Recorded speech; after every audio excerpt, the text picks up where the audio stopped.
Masih soal tradisi jelang bulan suci Ramadan, saudara warga di Makassar, Sulawesi Selatan ramai berziarah ke makam.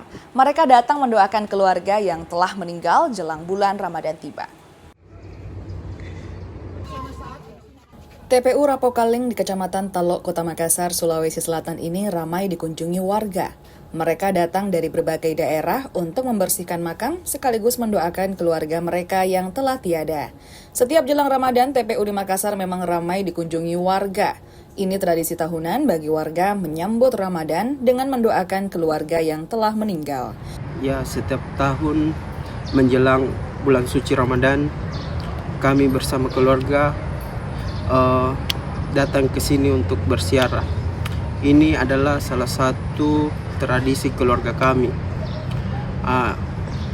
Selain ziarah juga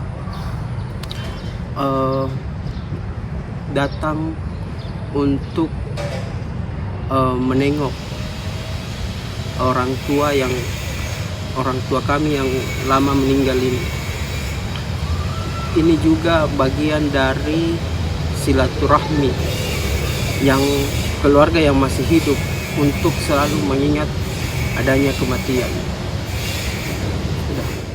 Tradisi ziarah jelang Ramadan ini jadi berkah tersendiri bagi para penjual bunga. Selama Ramadan, para penjual bunga ini pun panen berkah. Rama Pratama, Kompas TV Makassar, Sulawesi Selatan.